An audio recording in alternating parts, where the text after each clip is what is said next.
Everything is awful. Welcome back to Hacker Hangouts on another Saturday morning. And it's that time of year. It's that time of year where we come together, we celebrate peace on Earth, and we acknowledge together in front of everyone that everything is broken forever. Everything is the worst. Abandoned computers, return to monkey. That is, I think, that's what the season is Yep. all about. I Stealing mean, my lines. I know, I am, because it was just like one of my favorite rant we have ever had on this channel. I apologize for my voice because I am sick yet again because I have two daughters who are walking petri dishes, and this time of year is awesome. But I'm gonna be getting back to videos, hopefully on my main channel, which I'm actually weirdly, really excited about. And it's been fun.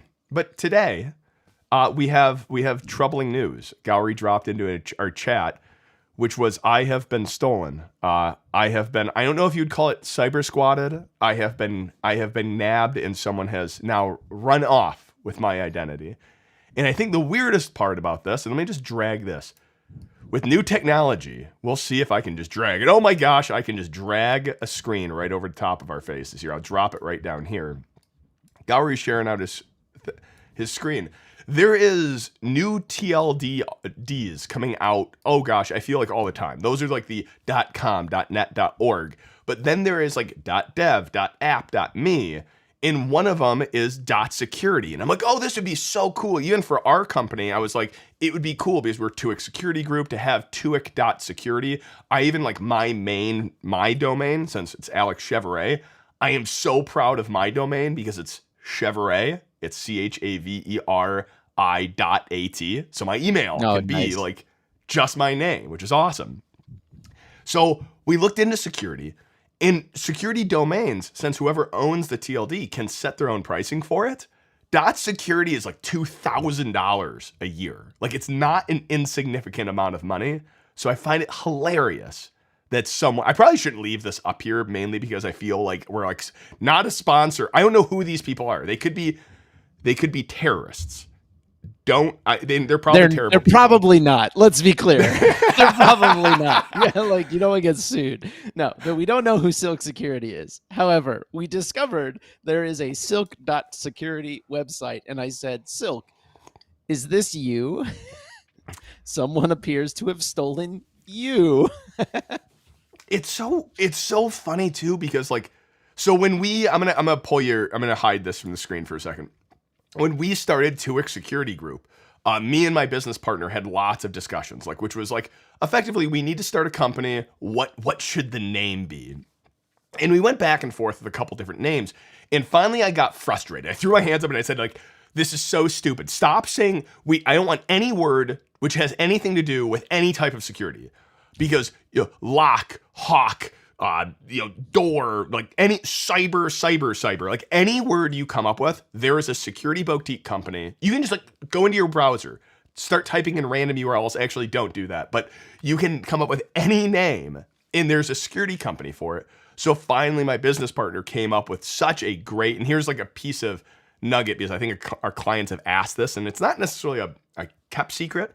We just made up a word. TUIC security is actually a made up word off of something so ridiculous because we wanted to own the domain, and I wanted to find a domain because like Silk Security, like it's hilarious that it exists.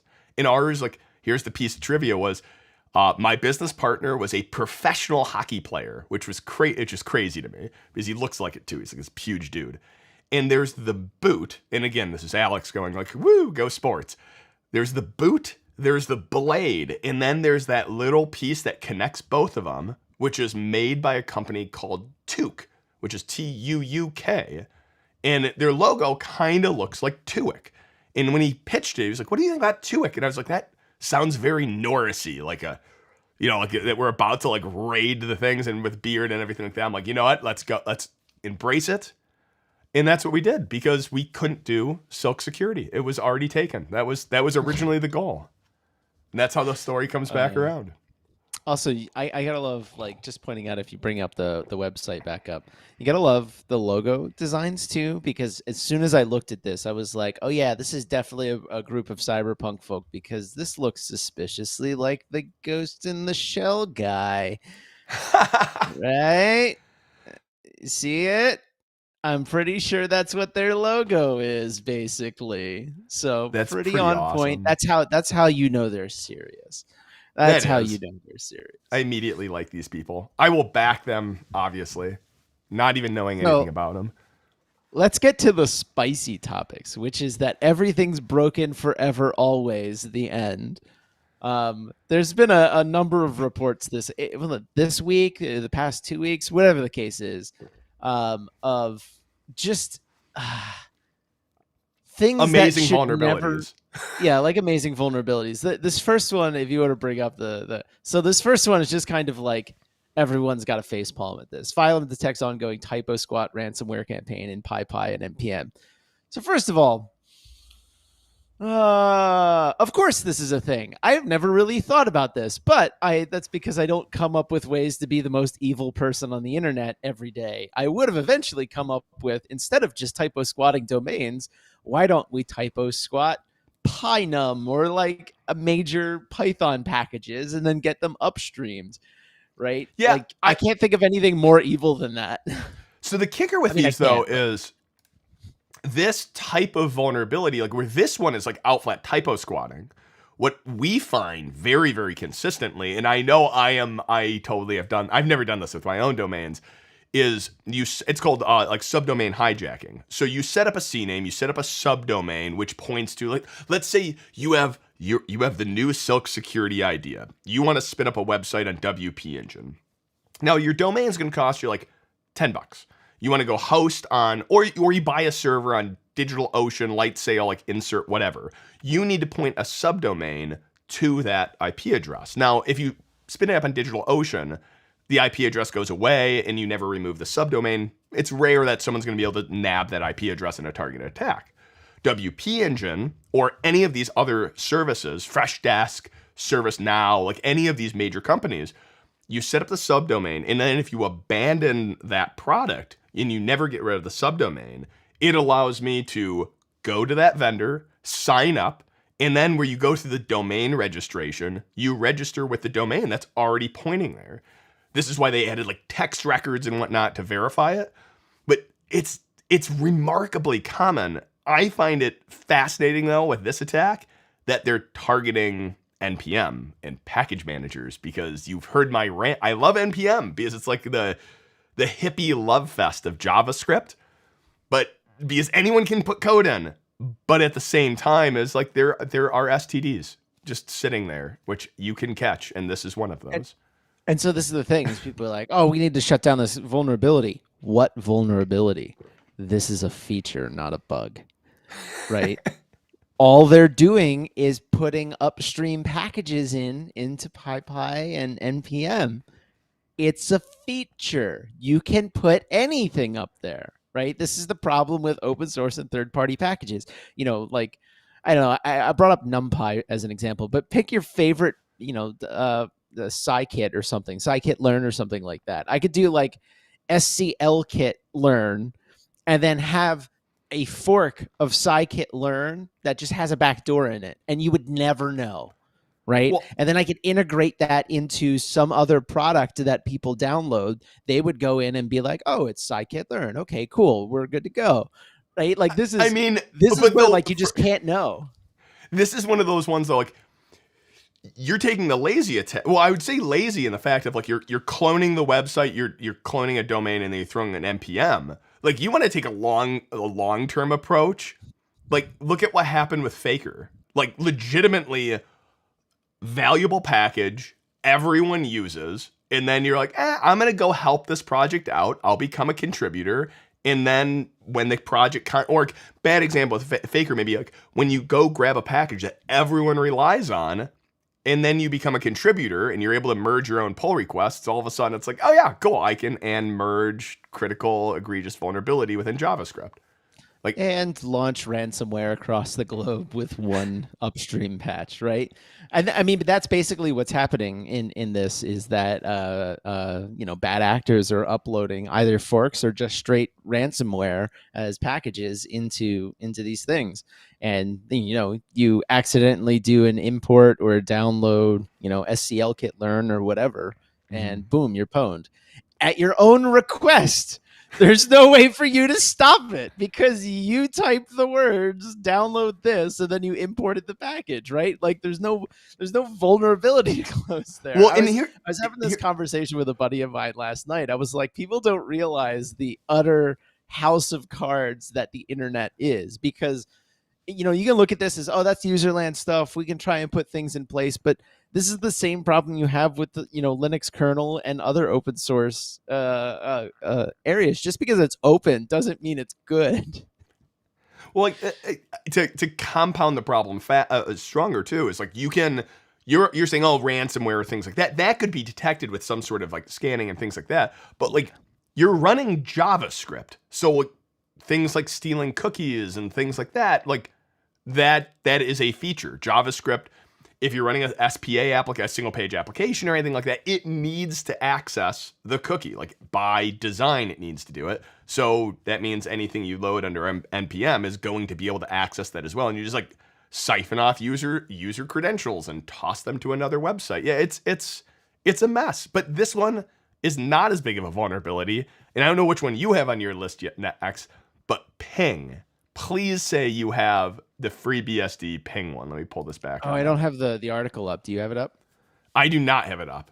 Go ahead. I'll kick your screen off so no one can see your search history, because I know that's definitely I did see private. that one. That one's hilarious. Yeah, December 5th. Okay, I got it. Yeah, it says ping of death. It wasn't a ping of death. That's the thing, is I think we started discussing it. Unless it's changed, which it may have changed since I saw it last. Ping of death was a DOS attack. Like you ping it and it eventually just like collapses and DOS the server. This one, someone brought it to remote code execution from That's awesome. ping. It's the same vulnerability. Yeah, that's utterly insane. Can you make your screen bigger so that one will actually show up? It is utterly insane to me that there is an ICMP vulnerability which results in full code execution.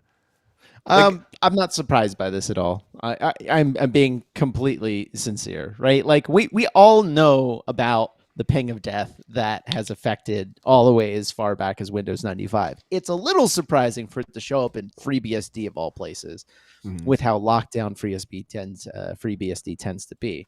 But again, not even remotely surprised, because the more you learn how software gets written, the more you learn how software gets maintained, the more you learn just about software in general, you go, oh, right, somebody had to write that ping driver. It didn't just manifest itself. It probably got written in the early 90s and worked, and no one's touched it since then, or at least hasn't touched it since IPv6.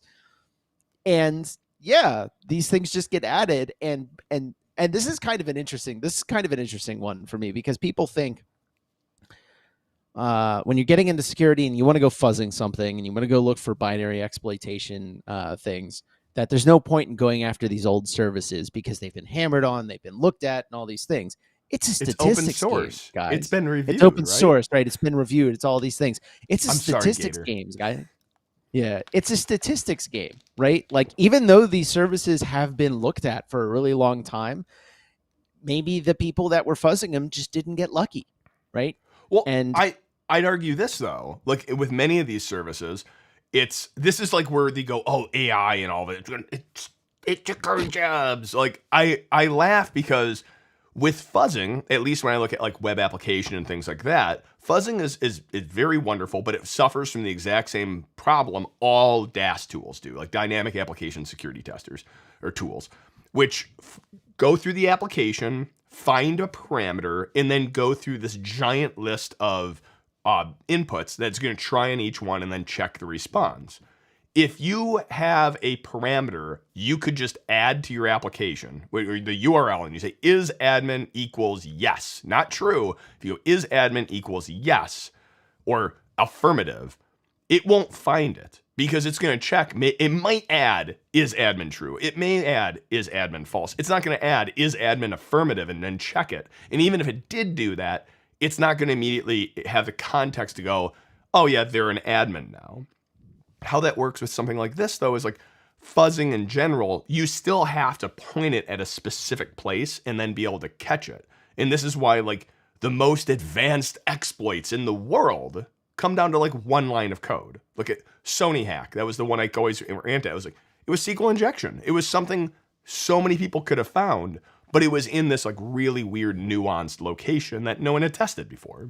So here's the fun part. Like, I'm reading the article and I'm like, I'll bet it's something like this, and it turned out to be that. This is like basic level buffer overflow stuff, right? So what's happening here is as the packets come in, it does a copy of the packet from one place to another, and it allocates memory based on the size of an ICMP packet. Well, what is it? Option, yeah, IP header, including the IP headers. That copy, when it allocates the buffer, didn't take into account that there could be option headers present in the IP header, and so it ends up overflowing up to 40 bytes. Which this is like baby's first buffer overflow type stuff. Right? Like, when you go through a security, like a reverse engineering in a software security class, this is whenever you copy data from one place to another and you're allocating things, don't believe what the packet tells you, only believe what the actual size of the thing that you're handling is, right? So validate sizes. I have a question for you then. Because you're saying this is like baby's first buffer overflow. How often is it if you're looking for vulnerabilities, or just like back in your career, that you have found a vulnerability, you're like, this was, like percentage-wise, general percentage, general swag, how many of them are, we'll say, like, bouncing a laser off a plate on the moon to capture the response, like something super advanced, versus baby's first buffer overflow? It depends on what you're looking at, right? So, like, IoT devices, there's baby's buffer overflow everywhere, because people just write stuff to get it to work and they don't care. They can just hit the reset button. As operating systems have become more mature over time, it tends to become bouncing a laser off the moon, doing, like heap grooming and stuff like that. So both, right? Like, but it depends on what you're generally looking speaking, I mean, I guess it depends on what you're looking at. In your career, which would be very specific, I know, to you, how many of them do you think of the vulnerabilities that you found? I know you're not like a bug hunter or whatnot, fall into the easy category versus the hard category. I want to be clear about something. In my entire career, I have never found a 0-day vulnerability, right? Like, that is I have never. We've had this discussion. I have never, unless it's software that I'm writing, right? In which case, every bug I find is a 0-day. Well, that's the question. But I don't. But go on. Yeah. No, but so in terms of like actually doing vulnerability research against software that isn't my software, I've never actually done that work. I've mostly written tools to help engage in that work, to help find and patch vulnerabilities. But there's always somebody one step in front of me. And I'll say, like, what I was trying to say was that over time, the number of baby's first buffer overflows has gone down. Doesn't mean they've gone away. I would probably say the majority of vulnerabilities are still very much in that classification. Yeah, I believe so. I mean, this is like, we've had this discussion on 0 days, where I would argue that every vulnerability I find is a 0-day. I mean, on some level, because I'm testing all custom software for clients and things like that. So every vulnerability I find is a 0-day. The thing which becomes like really squishy in that is when it comes to like, I found a cross-site scripting vulnerability. Well, cross-site scripting has been seen a zillion times. It's not a new type of vulnerability. It's a new injection of this. It's just a different permutation of it. So I don't know. The term gets a little wonky, I'll say, for web security, but I don't really like the term 0-day in general. I would say like the term there needs to get defined a little bit more. We need to reclaim it. We need to make it mean something else. Yeah, I mean, it's like many acronyms in our industry. I feel like anytime you say a word too many times, it loses all meaning. When Um, go on, Go ahead. we'll just have Oh, awkward I didn't have silence. anything. Oh, Yeah, okay. So awkward silence. one of the do you have another vulnerability to pull up? Because the other place No, I this want was to one that you okay. brought up, I think, which was the code execution in Spinago extended negotiation security. Was that you, or was that somebody from our Discord? Shameless I plug that I posted think it that. was someone in our Discord, and didn't have a chance to look at this one too No, that was specifically. you. You posted it. Oh, was it? Maybe it was Yeah. one I looked at. And this is just probably an example of it. I had to look at it a little bit more, but that these things come out all the time. It's another critical. Oh, this is like this was another Eternal Blue, just in everything. Like that's kind of what I interpreted it as. It's the same. Again, glanced at it. Don't hold me to this one. It's the same problem that existed in which allowed Eternal Blue within SMB. But this affects any services wrapped around that exact same S&P Go secure negotiation mechanism, which includes services like the Kerberos listener and all the other Windows listeners. Again, this one kind of dropped. I looked at it, but I think it's kind of like most things when they first drop, because everyone wants to get the news out. It wasn't fully fleshed when I read it. It's like this is 3 in the past week, and I have to ask the question, which is at a certain point, and I mean this like Windows vulnerabilities aside, and operating system vulnerability aside, where like everything is now vulnerable to remote code execution. Like I'll put those ones over here. Those need to get continued to patch. But like if you're looking at your software, do we really need to even fix these things? And I mean that like sincerely. Is there an option where you go, you know what? Screw it. We're not fixing anything anymore. I mean, so I'll just say from an engineering standpoint, every one of these bugs is is a source of instability. So in order to increase reliability of your services, yes, you should patch these things. But that's the question though. It's like for certain pieces of software, I feel like a balance needs to be maintained where you go, if we patch this, yeah, sure, we're vulnerable to this medium risk thing. Like someone could steal credentials if they get in, if they have a login credential. But in order to patch this, we will have to take down the piece of software, or we'll have to patch it, which creates additional instability. And maybe this question even comes down simpler to this. And because I think this is where the industry has gone, which is if I maintain some microservice, I need to maintain it. I need to patch it. Like if I'm inside a big organization, I have multiple apps I need to maintain. If I get this one working, I set it over here, it's working, I let go of it for 6 months, a year, just by the fact that it exists, it's going to become insecure. If packages go out of date, vulnerabilities like this ICMP, the server needs to be maintained. Now we've fixed the server being maintained by things like Docker and Kubernetes and all these other things. We don't have to maintain servers. Well, we do, but in a more obscure way. At a certain point, we just go, you know what? The cost of paying an engineer to look at this 2-year-old service is too much. Screw it. Let's drop the service and go find a third party we can trust to maintain this thing for us. And it feels like the industry is moving from this, we're going to maintain all of our own services, to, let's just use every third party under the sun and shift the security to them. Because what will happen then is if it gets hacked, it's shame on them, not shame on us. Do you think, I feel like there's a movement happening, or is that all in my own head? Many things are in my own head. Like with most things, I think it's somewhere in between.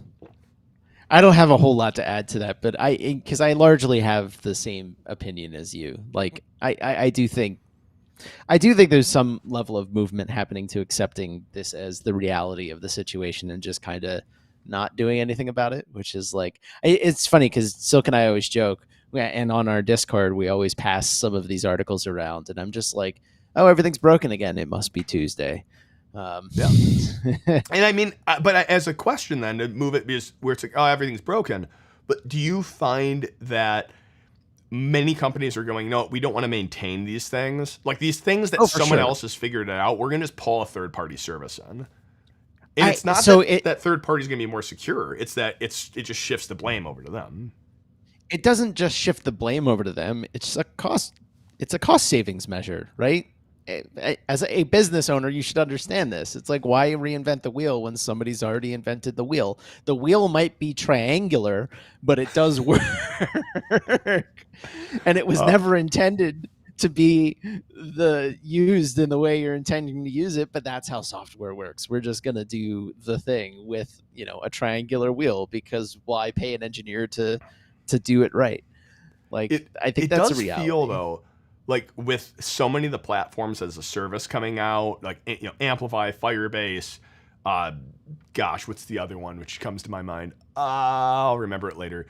If every one of these platforms, software, I feel like the software industry is exploding. Where there's billions of pieces of software, in the effort to create a minimal viable product. Usually, that minimal viable product pulls in as many third parties as it can. So, go into Yeah. a few comments. Well, I don't know if I agree with that, but go ahead. Let's move to comments. No, let's talk about it, and then I'll jump to comments. Um, I, you know, I have even re-implemented things like printf, right? Just because we didn't want to pull in. Well, yeah. So in environments where libc was not allowed to be used, I have had to re-implement printf, or we pulled in a third-party package that did that for us. We ended up pulling in a third-party package for that, which we know that there's probably bugs in, but again, like, where these things get deployed doesn't really matter. It's like closed loop systems and things like Mhm. that, stuff that doesn't have access to the internet. And I think that's where there's this giant trap, because you can't really know the context within which certain software, this kind of goes back to what you were saying, you can't really know the context within which certain packages were written. So a developer may have legitimately been like, well, I'm not intending to run this on the internet, so screw it, I'll just have a ton of vulnerabilities that I don't feel like fixing right now. And then they go, well, I'll post it on GitHub. And then someone goes, cool, let's spin up a web app that interacts with that. And then boom, there you have it.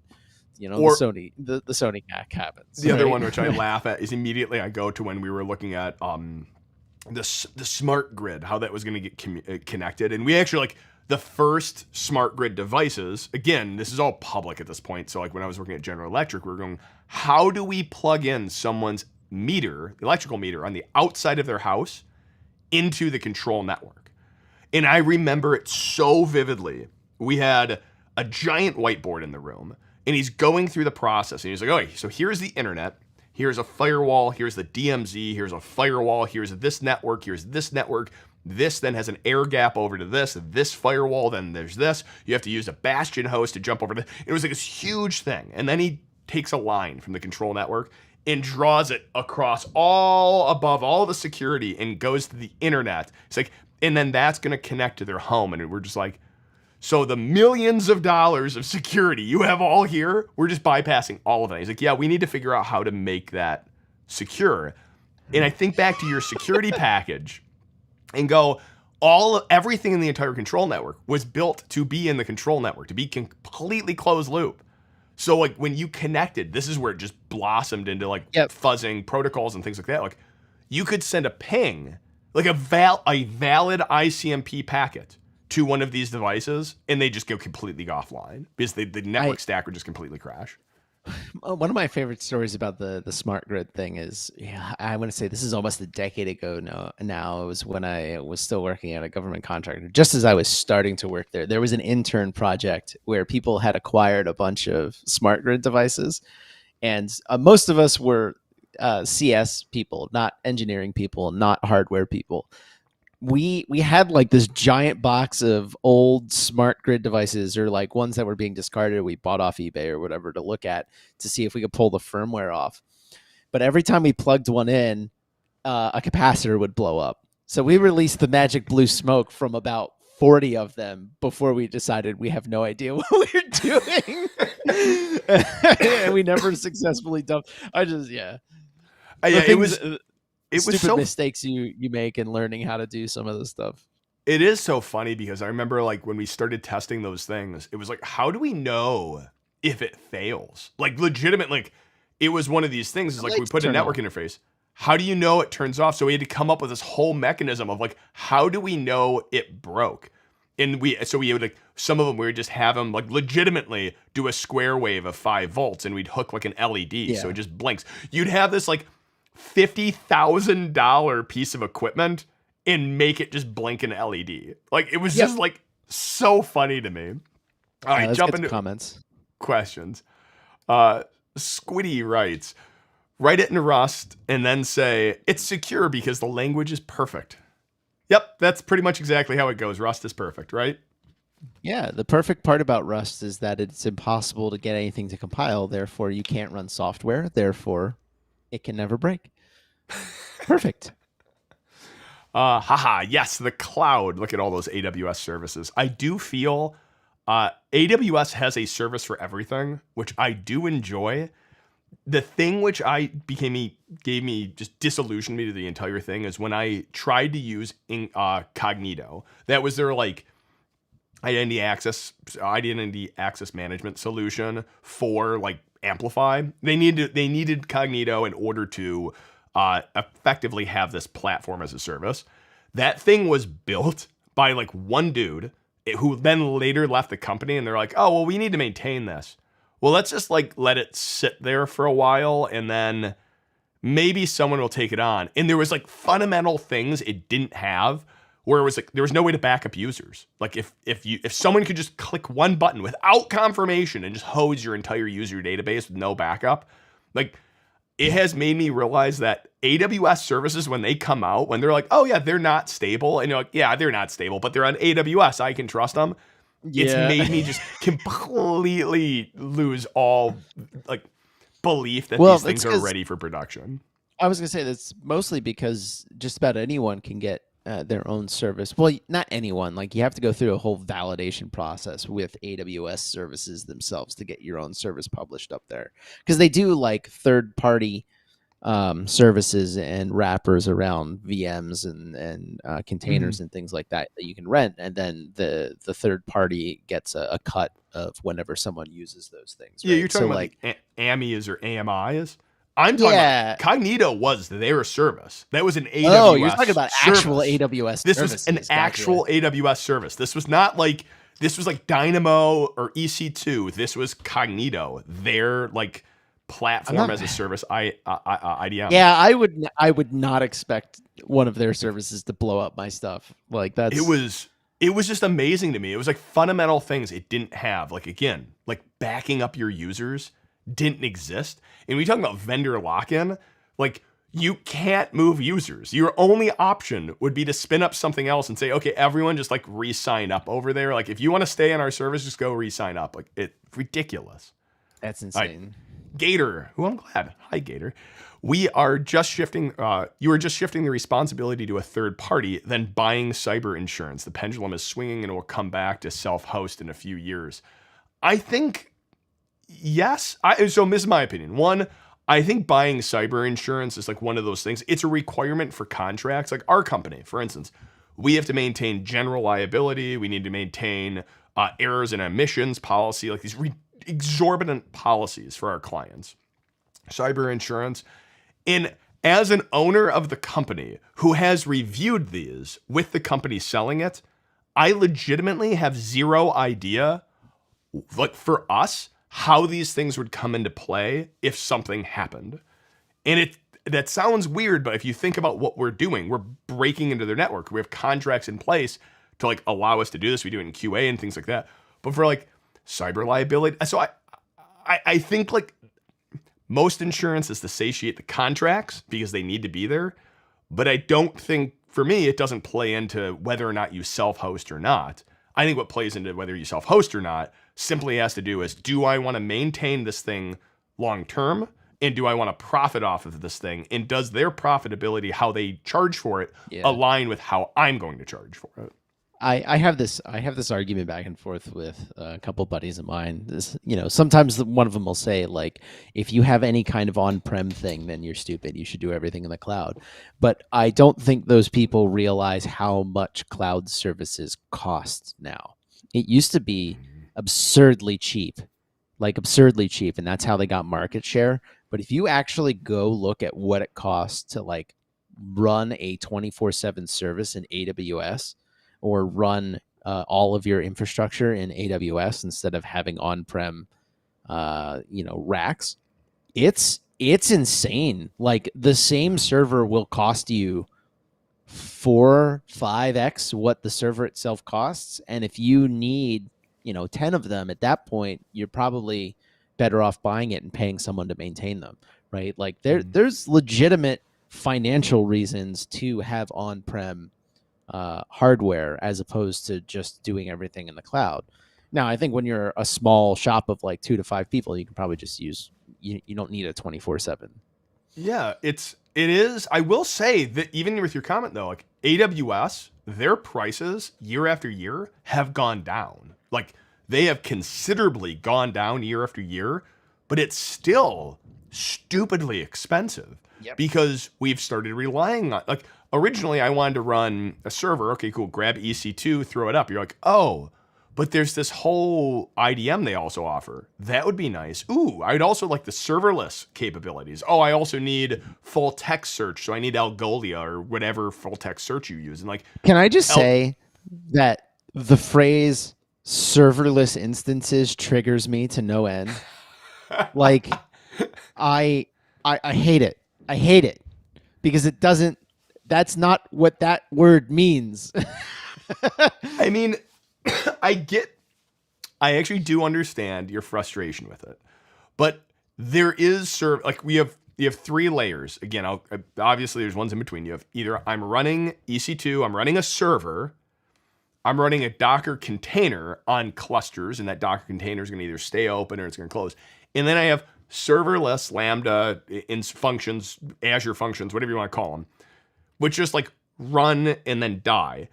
For me, yeah, it's kind of like saying the cloud is just someone else's system. I get it, but I don't know if it should it trigger you. Call me a graybeard, whatever you want to say. In my day, things in the computer realm explained themselves by the name of the thing.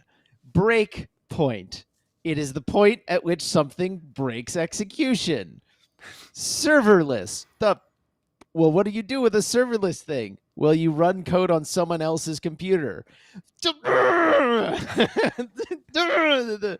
word doesn't explain the thing. Name it something else. If you want to make it even worse, though, serverless is both a, oh God, I want to say noun and a verb, but that's not right. Serverless is both a proper noun because there is a company which is serverless. It's the serverless framework. And like, this now becomes like the cyber thing is you can use the serverless framework on the serverless platform to run serverless functions on serverless providers to do serverless things. And then delete computers, return to monkey. God, and we've gone too far. And then serverless supports YAML, so you can write a serverless YAML. Like legitimately, we have now used this as the modifier to so many things because there's a company named serverless. And it has, I do think we need a new term to describe it. And that's why people just call, like, even if they're not using AWS, they often call them just Lambda functions. So people at least know what you're talking about. Also, I mean, so I've never interacted with Lambda instances or Lambda functions or whatever, which like in computer science, Lambda has a very specific meaning. Mm-hmm. And so when I hear like, oh, you just use a Lambda function, I'm like, oh, hold on. Are we going back to like sophomore year of college here for a second? And I need to, dig out that portion of my brain, or did someone bastardize yet another word that I have to fix? Right. Like that also triggers me. You also have to think about it this way. This naming thing at AWS doesn't happen in a bubble. It's not like it's not like hacker tools that happen and it's like Medusa, not MedUSA for anyone interested. It's not like it happens in a bubble in your basement. Like this was pitched to a marketing department and people in the area, and someone had to raise their hand and say like, Lambda already has a meeting. Do we want to use that? And they're like, yeah, we already started on the brand name for it. We're going to keep it. Like, yeah, sad. Next Um, question. What does the point of maintaining? At what point does maintaining? At what point does the cost of maintaining exceeding the cost of insurance?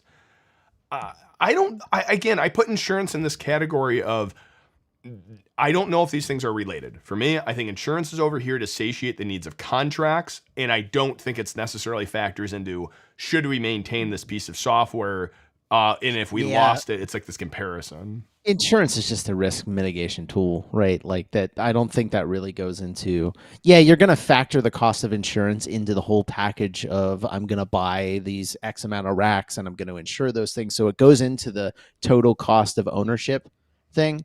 But the idea that the cost of insurance will exceed the cost of maintaining it, that, that I don't think that that's realistic. Not until you're, you know, not until you're a hyperscaler type level Well, of racks. the other piece I would mention too is I think often we look at what's the cost of insurance. Hold on. We look at insurance as this ability to mitigate. You use the word risk mitigation, and that term in big enterprise, it's not mitigation, it's risk management. Is Yeah. we have risk, and there's risk there's no way we can avoid. Like a pandemic hitting. No one had that on their disaster recovery plan. Like that will be the textbook example that no one had that. But it's just risk management. Okay, like Well, we always oh, have risk. so How I do we want to be manage clear about that? something. Mitigate means to make something less severe, serious, or painful. It's not getting rid of the thing. It's just making the inevitable breakage of that thing less painful, right? I I am repeating, and in that case, I am repeating what I was told by CISO's world around, which is we don't manage risk, we mitigate, or we don't mitigate risk, we manage risk. Yeah, it's the same So thing. It's just like I'm whatever. gonna do that next time. I'm gonna say you're being pedantic. All right. Dan pedantic. What's interesting is this may be irrelevant. How do you guys feel about ChatGPT? You know what? I'm gonna tie this into the next item on agenda because I actually think GPT is interesting. And I say this because I've only played around with it a few times. Have you had a chance to play around with it at all? I haven't played it. I honestly haven't played with most of the AI things. We did the picture one. Mhm. And I'll just say my opinion on this real quick, and then I'll let you go off, which is I think it is the next evolution of memes, which I think is great. Go I ahead. think we've had so many. Sorry. Oh, I love being sick. We've had so many interesting AI advancements. We've had like text to description, like I can give it a prompt and then it can give me like an article written on this. There has been ramifications beyond this, which I think are interesting. And then there's text to images, and then there's like other ones which I didn't even hear about till recently, like text to music, where you can give it, I want this is the type of song I want, and it will go off and generate that. I find that like, there's so many cool explosions of things. I think with the chat one, I find it, there is very good reasons for some of this. I think there's whole products that will be built around it. Like one of the funny ones I saw was people using it to negotiate lower rates with their ISP, where they legitimately, like, here's my ISP, here's my account info, go negotiate. And it just goes on chat support and chats with them. Like, I think there's things like that. When it comes to security, the thing I think is going to be awesome. So there's a platform I'm building called YASP, which is yet another security platform or yet another side project, which one of the problems that I wanted to solve at our organization is templating. So we do have so many vulnerabilities. We find the same vulnerabilities all the time. I want to have good templates. And now we maintain templates in like a Word doc or old reports. If you use old reports, there's always the risk of copying client data from one into a client data into that another client's reports. We don't do that. So we make generic ones and put it in Word documents. But Word is like miserable when you have 2,000 vulnerabilities you want to maintain. Yeah. So I want to make general descriptions. And here's the thing: is I love my hacker family, as Gator would say. I love them, but most of them are horrible writers because they all use police speak. And I know that's such a generality, but we all know police speak when we've heard it, and it's very difficult. That and passive voice happens all the time in reports. We say in 8 sentences what could be said in 1 sentence because we do police speak, and police speak is like instead of just saying the woman walked across the road, it would be like the female Homo sapien traversed the pathway across the verticular transport. And just like this, we make it sound so much more complicated. Within Chat GPT, I can make a general description of like, what is cross-site scripting? What is SQL injection? Give me an example. And it can give me, and I can even prompt it to say, in layman's terms. And if I do that, I get this amazing description it put together that any person can understand. So I think there is going to be ramifications, and I think like in our industry, not as like give me eternal blue exploit or something like that, or like find the exploit of this. I think it's going to create loads of great content, but I think we're going to be inundated with so much content. It's going to be hard to know like good content from bad. And then you're going to, I think it will push us back to places like Reddit. It will push us back to IRC because there's so much content to describe these things that you're going to have to talk to a real person and say, okay, how does this actually work? Yeah. So the thing that I would say is that, it's been a meme on, was it like programmer humor on Reddit for the past couple of weeks, talking about how like, oh, they're finally coming for us. It can write code. And it's just like, yeah, but who's going to trust the code that it writes to just do the thing that you request? And also like, think about it. Like if you get anything beyond a trivial little snippet of code, you have to validate that it's actually doing that thing, in which case you run into the make me a peanut butter sandwich problem where you really like, in order to validate it hasn't put the peanut butter on the outside of the bread, you have to be able to read the code and validate it, right? Which in some senses is easier than knowing how to write a certain chunk of code, but still. It could be interesting though, because one of the things that we always suggest, but no one ever does, is test-driven development. I'm going to go build the test, which is this is what I want to eventually be able to do. And then I'm going to go program to satiate my test cases. With security, I often do it like this. If they give us into their Azure, if they give us Azure DevOps access or whatnot, and we find a vulnerability, I write a test to detect that vulnerability so they know when it goes away. It's not going to be perfect, but I could see writing all the test cases and then have it go, give me a piece of code that does these things. But at the same time, I can see it butchering that. So in the same realm of AI, I just learned about something yesterday from somebody, and I want to share this. So if you could share my screen, there's a service, and this is one of those like, should we really be doing this type situation? Service called Otter AI, which I don't know. I presume it's a transcription service. So I presume they're using AI to do this. But you can record meetings and it will do the transcription for you. And that obviously requires you to upload the meeting to a centralized service. And then your transcripts are also on the centralized service. I've learned that most reporters in DC utilize this when having meetings with lawmakers of every party, right? So there's just a treasure trove of information on Otter's servers in regards to these meetings and transcription services.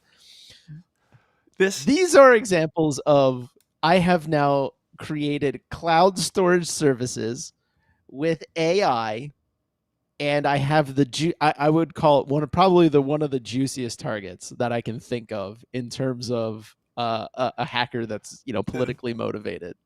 Is this a mistake? A lot of those services hold that stuff in memory, process it, and then drop it because they don't want to keep it. The transcriptions will be there in the cloud storage. This is like I'm struggling this right now with my tool. So let me ask a pointed question though. Is yes. You upload it, it gives you the transcription, and the transcription comes back. How much validation is going into rewatching that or listening to that meeting and validating that the transcription is correct, as opposed to just going off of whatever Otter says it was?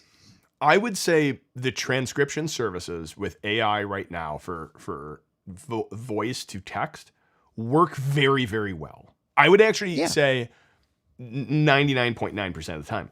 The problem there, though, is context is still lost. Like just recently, think about the most like easy one. iPhones now have a huge upgrade on their, and this isn't even AI. Like I guess it kind of is, but like where I can ask a question and then it puts a question mark at the end. Where originally I would have to say like blah blah blah blah blah question mark, As and then it opposed, would have and that can make a like huge difference yeah. between making a statement So and asking a question. with the transcription services, that would be my bigger concern is that context and humor and jokes and any of these things are completely lost on them. Spinning back to code really quick, have you tried Copilot, which is the one which No, actually like codes for you? I I haven't. tried it and I'm using it, and it solves in it. I would say this: it doesn't solve major problems. It saves me the time of going to Stack Overflow and copying and pasting that code and then debugging that code. So to just like double down on something you said is like I would never trust that code, but it saves you the 20 minutes of finding the Stack Overflow code that aligns with what you're looking for, which does save time, just terrifying nonetheless. Not to be like, hey, look at me, and make a flex and be like, I'm the Giga Chad, coder. But it's like the type of code I tend to write tends to be, with the exception of like iterating through a piece of data, like writing a for loop. I'm not I'm not going to Stack Overflow very often these days. And if I Mhm. am, it's so I can find an example of how to use a kernel feature that no one on earth has used. Yeah.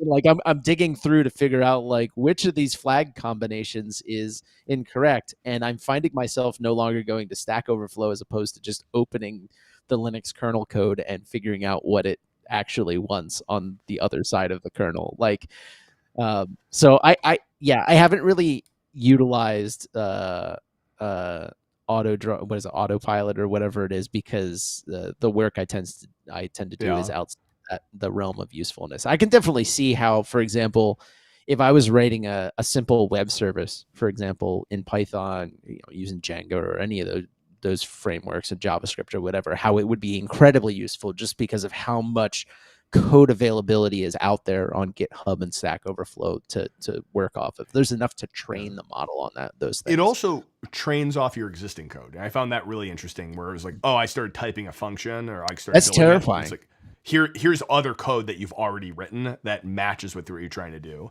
I find it like Which, probably the most okay, hold on.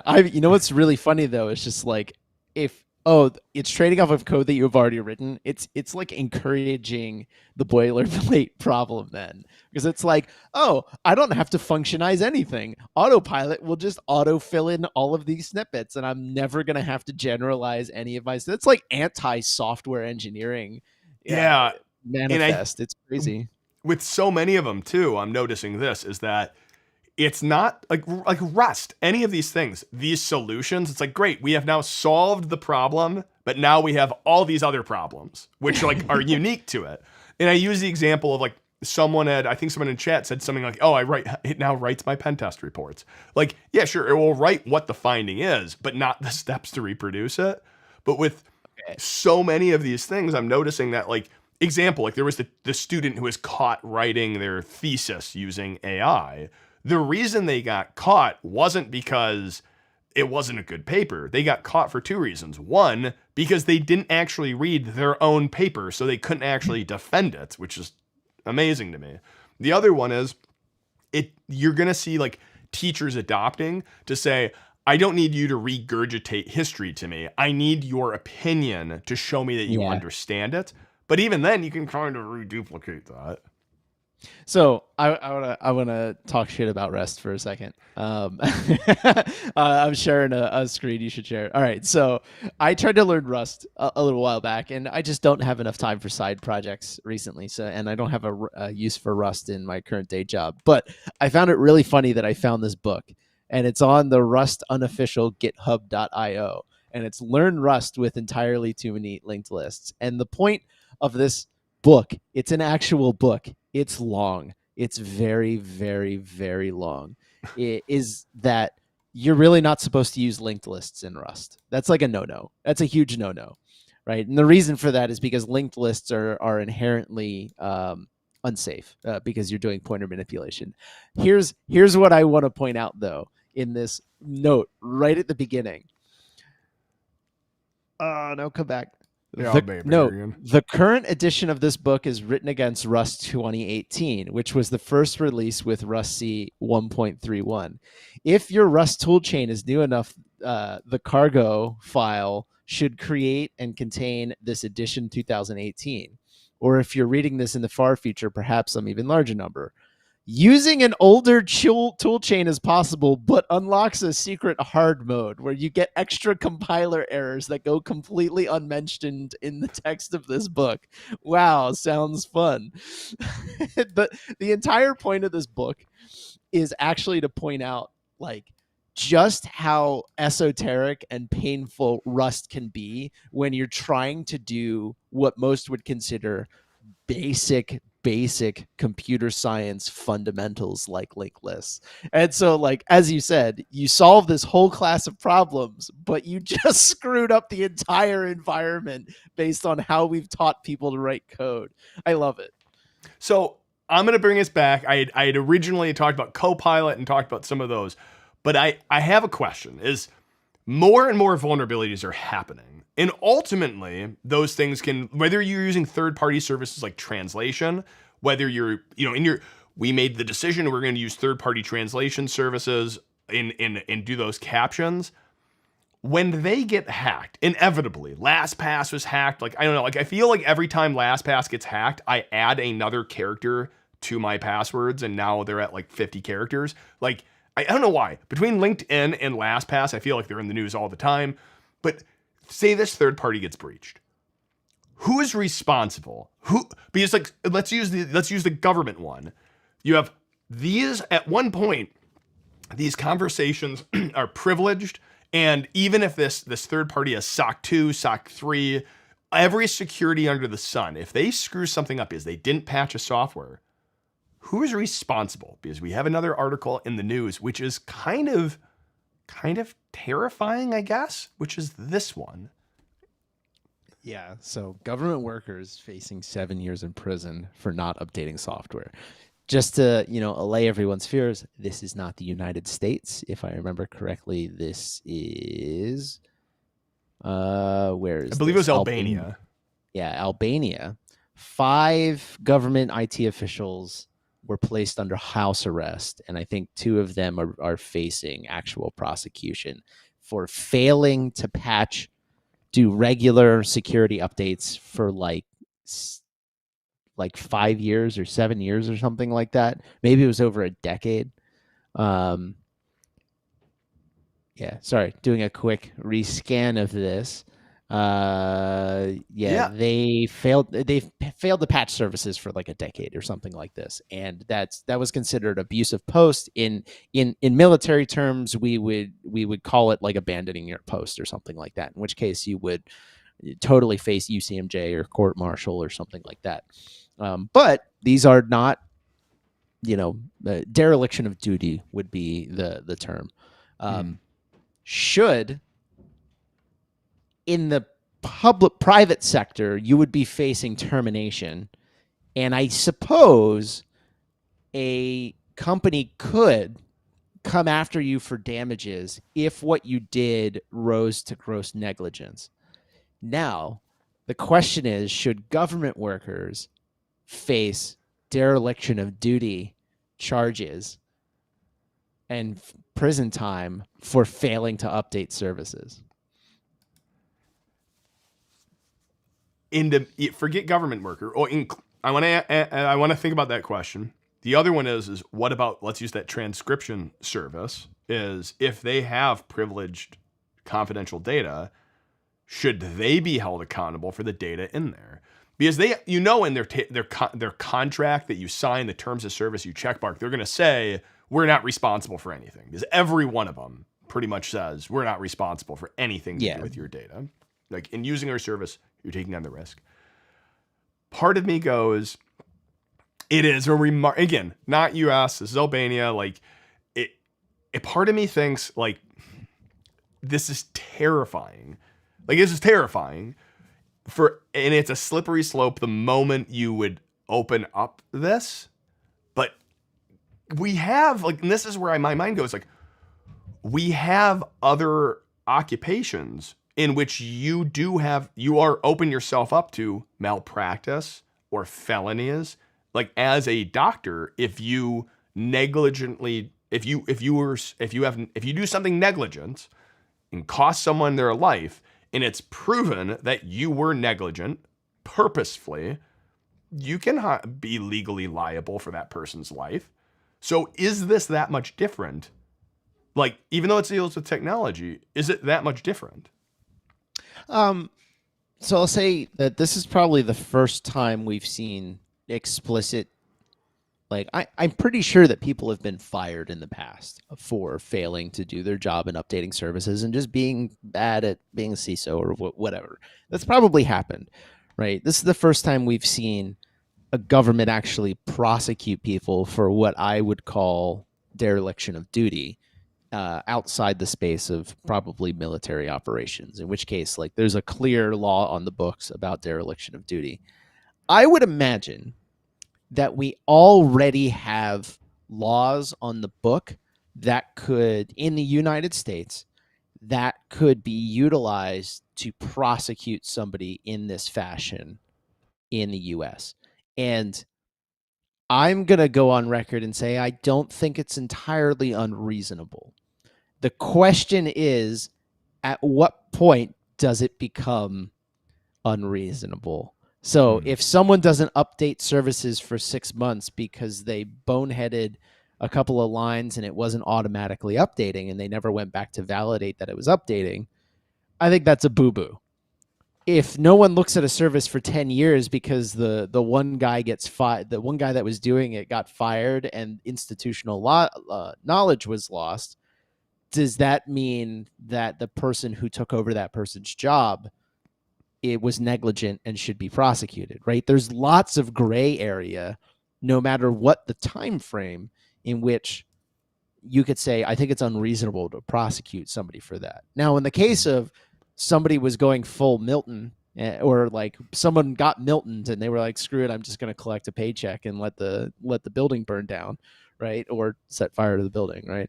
But if someone was doing intentional lack of their job and just collecting a paycheck, I do think the existing laws on the book for government workers would enable the government to not just sue them for damages, but also to potentially prosecute them for actual legal. There's definitely charges, laws that exist already which are held. Like, for instance, certain types of data, if they're leaked, you have to provide identity protection to your users. Like, I've had, and it's sad because I think I have had like 16 of these in my, like, some stupid amount of number where I've gotten a letter in the mail saying, hey, your data was taken. We're offering this free identity protection for 12 months. Where it's like, thank you, because now that they've stolen my social security number, like, I only have to worry about it for 12 months. Thank you for that. Yeah. Or like I was involved in the OPM breach. So like that, my clearance data is out there for anyone to have. Like, all of those things, like, there's legal ramifications, but they tend to be money-wise. They're not criminal charges or civil charges. I think the question is whether or not these should be criminal charges, because you start opening up little things like this, and this is a whole conversation of itself. What about medical devices? If you shipped a medical device which solves a problem with a known vulnerability in it, are you negligent if it's exploited? If you knew about it, yeah, probably you could. I think what if you're... This is the thing, is I think the existing laws in the books kind of already cover that under gross negligent and manslaughter. But and let's things say like that. In that same thing, though, let's take, you know what? I don't know about it because we didn't do any security testing on it. So, you know, like, I don't want to hear about any security vulnerabilities with it. We just want to ship it. Oh, you found security vulnerability? Don't send me an email. Don't talk to me about it. I don't want to know. You don't know about it. So I would say that by nature, the fact that we live in an oligarchy and CEOs are not going to prison for willfully doing these things, and instead they allow companies to go bankrupt or simply pay slap on the wrist fines. Presently speaking, no one gets held responsible for that stuff. because that's the system we live in. No one wants to open that Pandora's box, even though we probably should, right? Hmm. And I That's think like what I'll say. this is where it starts coming down to it would be a remarkable amount of nuance to figure out like, and this is why my heart like not knowing anything about them, my heart kind of goes out to these people, not knowing about them, not knowing negligence or anything like that, is because as someone who's like patching services, you're constantly doing that balance of like, or I mean, I never had to do this balance, but I'm guessing Gator has many stories on this. Is like, if I patch this service, it risks it going down, but it's working. So Yeah. it's been the system in the closet that has worked forever. I'm not patching it because if I do, it's going to go down, and then I'm going to get fired because if it goes down. If I don't patch Yeah. it, I'm going to get arrested. So all of a sudden now there's this whistleblower problem, which like it is a very hard problem, and I do think I lean. I didn't think I would lean here, but I do think it does make sense that you could be held responsible for negligence, assuming there's clear lines of communication. There's one more article, which was a fascinating one, which I didn't actually see. Gowrie saw, and then we'll look at closing this up. So lawmakers unveil a bipartisan bill aiming to ban TikTok, and it doesn't ban TikTok in particular. The actual language of the bill bans. I haven't read the actual language, but the summary is basically that like social media websites with major foreign interests in that. So TikTok is ByteDance. ByteDance has an arm, is a Chinese company, more or less. And if you understand anything about China, you know that the party in China, if you will, has to have a seat at the table for every corporation. So there's no such thing as a private, non government or company in China. They all have members of the quote unquote the party as part of their board, right? However, this bill technically is not limited to just TikTok. Um, for example, Twitter's second largest investor, even after going closed, is the prince in Saudi Arabia. And so it Interesting. opens up the question of how bad and how many services would this technically ban under the language. And I'll give you one more example of service. Anyone remember LiveJournal? Oh yeah, I Yeah. remember that one. LiveJournal. LiveJournal is owned by the Russians. Not the Really? public state, but it is owned by a Russian company. Yeah. And so Uh, this Gator asked, "What does the bill, bill is what the bill is what the bill is strongly suggesting?" I'm not sure what the comment. Oh, ban TikTok in the government. Oh, banning TikTok on government devices. What a bill is strongly suggesting. it's not just government devices. It's a new bill from a bipartisan group of lawmakers, if passed, would ban TikTok in the U.S. after years of broad concern. Yeah, TikTok's already banned on government devices. Just to be clear, Mhm.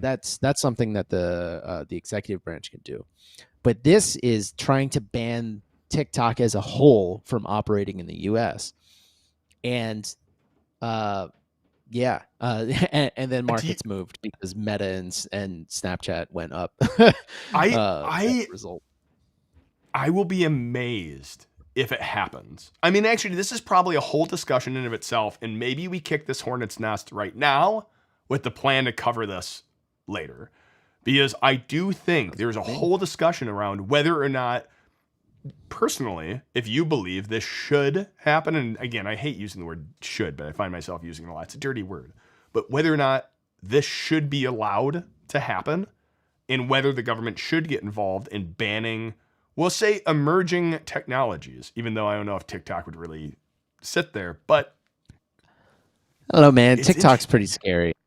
Like it is an aggregate of U.S. user data in a place that, according to ByteDance, is outside the reach of the CCP, but is, I mean, from connections that work there, I will say I have heard things that concern me in the behavior of the way they wall off the two sides of the company, and that is as much as I will say.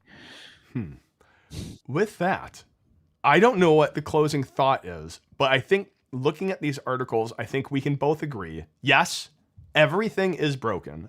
And with everything broken, you might get arrested over. No, I'm just kidding. With everything being broken, there's connections to now. Like, I think it feels like everything's coming to a head. You have vulnerabilities coming out frequently. You have people being held responsible for them, which are not high level in the company. These are the IT workers, again, not in the US. And then we have the government saying, oh, we can fix this by banning pieces. Again, not sure if these all work together, but it is fascinating. Gowrie, what is your thought? You know what my thoughts are. You want to say it? You want to say my line? I do want to hear it. Do you want to say it? I don't want to say it. I want to hear you say it. Well, delete computers, return to monkey. Everything's always been this broken. As always, thank you for watching. Have a very, very Merry Christmas, a happy holidays. Enjoy the snow or the sand wherever you are. And as always, hack on.